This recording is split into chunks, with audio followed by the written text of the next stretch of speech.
নমস্কার বন্ধুরা, আশা করি আপনারা সকলে সুস্থ আছেন।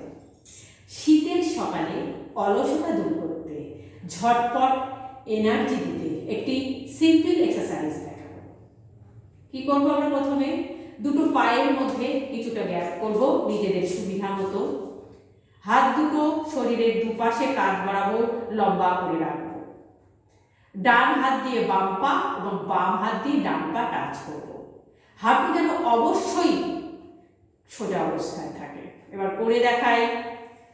1 2 3 4 5 6 7 8 9 10।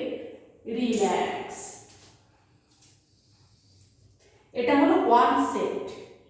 প্রত্যেকে যদি নিজেদের সামর্থ্য অনুযায়ী 3 সেট 5 সেট করতে পারি, সহজেই আমরা খুব তাড়াতাড়ি এনার্জেটিক হয়ে উঠব। নমস্কার।